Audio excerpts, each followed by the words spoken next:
Now we have Bill McKibben waiting to speak with us on Skype. Bill McKibben was one of the first environmentalists to warn the general public about climate change. Bill created a grassroots organization that educates the public to work towards solving the climate crisis. Mr. McKibben's belief is that you must engage the hearts of people, trusting that where the heart leads, the head will follow. Let's all give a shout out to Bill. Welcome, Bill McKibben. Well, hello everybody. What a pleasure to be with you. I'm speaking to you from Seattle this morning. I wish I could be there in person, but it's a great pleasure to at least be able to use this good low-carbon technology Skype to be able to talk with you. Let me say first that it's a real pleasure just to be talking about the refuge system of this country. I hope that as your lives go on, you get out and explore some of these places because they're some of the most beautiful spots in America. I've spent so many happy days from the Malheur Wildlife Refuge in Oregon, or the Heart Mountain Antelope Refuge on the Nevada border, or the Silvio Conti Wildlife Refuge along the Connecticut River. These are great treasures of the U.S., and none of them is as magnificent or wonderful as the Arctic National Wildlife Refuge, ANWR, whose 50th birthday we celebrate this year. For 50 years, it's been a steady fight to keep that place a refuge. You would think that having made it a wildlife refuge, we would then do everything we could to protect it. But instead, for 50 years, it's been a constant battle to keep it from being broken into, turned upside down in the search of more oil. And that's what I'm going to talk about today. In the 10 minutes that I've got, and I'll try not to go over. Look, the first thing to be said is it's just crazy for us to be even talking about doing this. The Arctic National Wildlife Refuge is at the farthest end of the farthest reach of our continent. You can't get any further away. It's one place where we could finally decide to leave something alone. It would be good practice for us in leaving something alone. And this is the obvious choice. It's really, in certain ways, our last chance because it's the last place we got to on this continent. But, and here's what I want to talk about today. It's not just for its own sake that we need to keep it intact. It's also really important to understand just how dangerous the stuff beneath that, all that tundra is. And that's that petroleum, that oil, those hydrocarbons are down there. There's nothing more dangerous on Earth than carbon dioxide at this point. Every bit of oil and coal that we burn pours carbon into the atmosphere, and that carbon is already changing the temperature of the planet and changing it dramatically.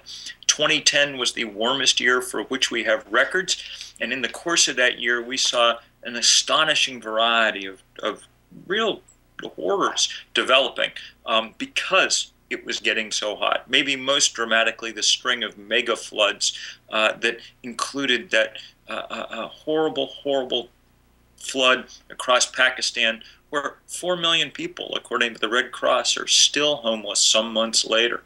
Those kind of floods can happen more frequently now because there's more water in the atmosphere, because warm air holds more water than cold. That's one of the things that happen when you raise the temperature of the Earth. Maybe our biggest job right now as human beings is to try and keep in the ground the carbon that's still there, to try to keep the oil and the coal beneath the ground where it can't do us any harm, instead of letting it be burned and out into the atmosphere. But we're doing a terrible job with that.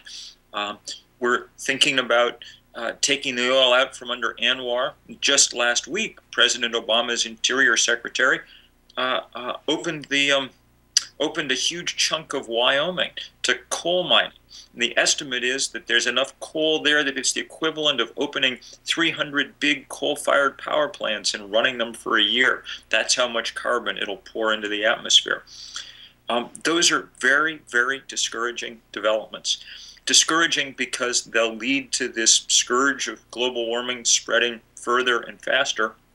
Discouraging because if you're worried about if you love places like Anwar, the greatest threat that they face is this climate change. Of all the things that could most fundamentally alter the Arctic National Wildlife Refuge, even more than the drilling itself, it's the temperature change that's coming with enormous rapidity across the Arctic, where we may see at the moment where we see the lowest volume of sea ice that we've ever recorded up there, where there are people who think that summer sea ice will be gone altogether in a matter of years or decades.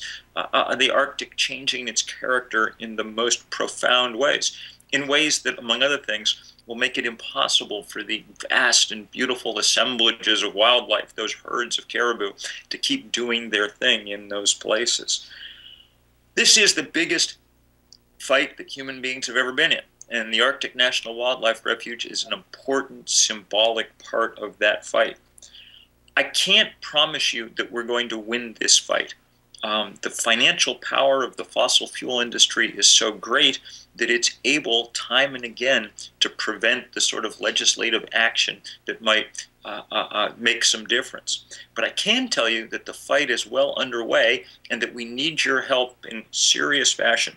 This group 350.org that I helped found 3 years ago draws its name from what the scientists tell us is the most carbon we can safely have in the atmosphere, 350 parts per million CO2. Right now, in Connecticut and in Alaska and in every place else in the world, the atmosphere is about 390 parts per million CO2. It's already much too high. That's why the Arctic is melting. That's why Pakistan and other places are seeing these floods. That's why we're in such trouble, and it's why we have to act so fast. And when I say we, I mean mostly around the world, the people who have risen up to do this work are young people. We've organized in the last 2 years what CNN called the 2 most widespread days of political action in the planet's history.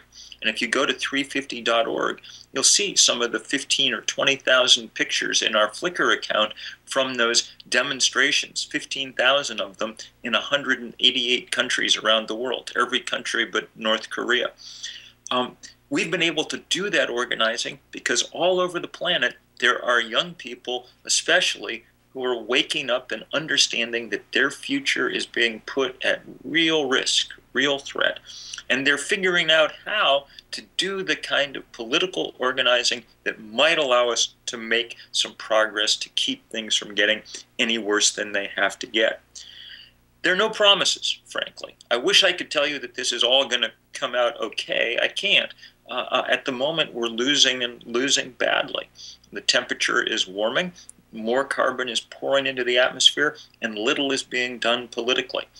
But we're beginning finally to build the movement that we probably should have built 20 years ago to do something about it. The game is on, the fight is on, and we need your help very much in that. I hope you'll go to 350.org and figure out how you can put yourself to use to make difference in collaboration with hundreds of thousands of people in every part of the world who are finally rising up.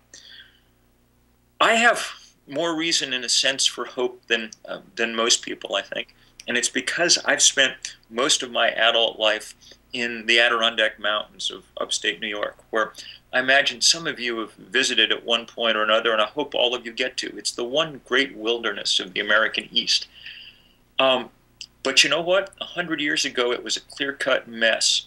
It was been logged. It had been abused in every way.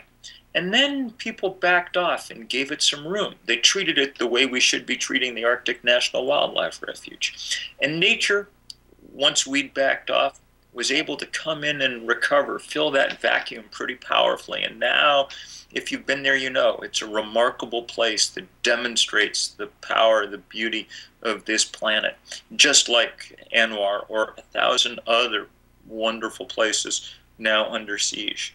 It can happen.